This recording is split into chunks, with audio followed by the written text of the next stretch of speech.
Brigadier Debashis Das আমাদের সঙ্গে রয়েছেন এই মুহূর্তে। ব্রিগেডিয়ার দাস, একেবারে তালিবানি ফতোয়া জারি করছে তো এবারে বাংলাদেশ। হ্যাঁ দেখুন, এটা তো হবেই। এটাই মানে আমরা বলছিলাম যে আস্তে আস্তে বাংলাদেশ পোস্ত যুগের দিকে চলে যাবে, আফগানিস্তানের মতো হয়ে যাবে।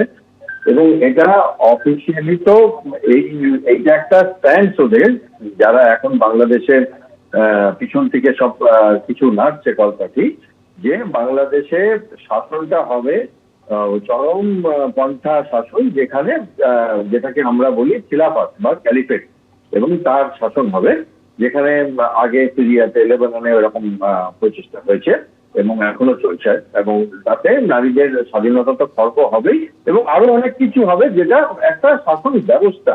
এটা নিয়ে আমি খারাপ বা ভালো বলবো না, বাট এটা একটি নির্দিষ্ট শাসন ব্যবস্থা, যেখানে ব্যাংকে টাকা রাখা যায় কিন্তু ব্যাংকে টাকার সুদ নেওয়া যায় না, এবং নারীদের এই মিডিয়াতে বা অন্যান্য জায়গায় কাজ করা যায় না।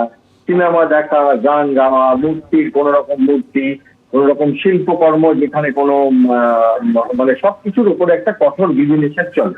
এবং এই শরিয়াত প্রথাতে, জামাতের এই প্রথাতে আস্তে আস্তে যদি বাংলাদেশ চলে আসে, সেটা বাংলাদেশের অভ্যন্তরীণ ব্যাপার। তারা কিভাবে শাসন করবে তাদের দেশকে, অন্য মানুষদের ওপর নির্যাতন না করলেই ভালো হয়।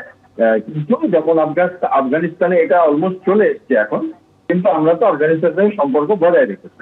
তো এটা বাংলাদেশের অভ্যন্তরীণ ব্যাপার যে তারা কি রকম শাসন চাইছে। বাট ব্যক্তিগতভাবে আমার মনে হয় যে বাংলাদেশে দুজন প্রধানমন্ত্রী মহিলা ছিলেন, এবং যে বাংলাদেশের আমরা একটা সিকুলার রূপ দেখেছি, সেখানে এখন দেখছি আস্তে আস্তে সেই রাবীন্দ্রিক বাংলাদেশ থেকে একটা অতি সক্রিয় মৌলবাদী বাংলাদেশের দিকে গেছে, যেটা আমাদের ব্যক্তিগতভাবে ব্যতীত হওয়ার কারণ। বাংলাদেশে কি তবে এবার তালিবান শাসনের ছায়া? মহিলাদের সম্পর্কে কট্টরপন্থীদের নির্দেশ জারি নিয়ে এবার সোশ্যাল মিডিয়ায় পোস্ট করেছেন অগ্নিমিত্রা পাল।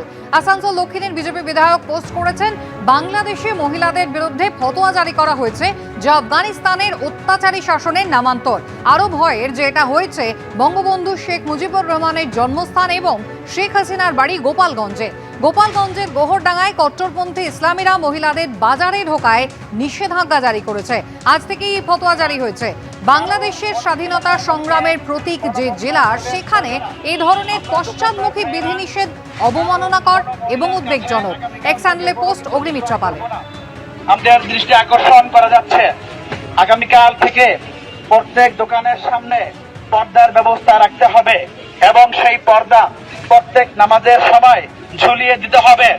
অর্থাৎ প্রত্যেক নামাজের সময় বেচা কিনা বন্ধ থাকবে। দোকানদার ভাইদের দৃষ্টি আকর্ষণ করা যাচ্ছে, আগামীকাল থেকে এই মার্কেট এলাকায় কোনো মহিলা প্রবেশ করবে না। যদি কোনো মহিলা আসে, আমরা তাদেরকে সুন্দর করে বুঝিয়ে ফিরিয়ে দিব।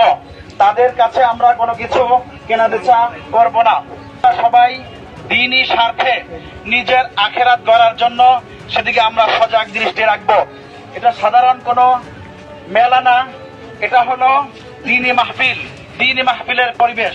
মাদ্রাসার এই ঘোষণা আমরা তাদেরকে শুনিয়ে দিব। এটা হলো একটি দ্বীনি পরিবেশ, দ্বীনি মাহফিল। এখানে আমরা সব অর্জনের জন্য, সব কামাই করার জন্য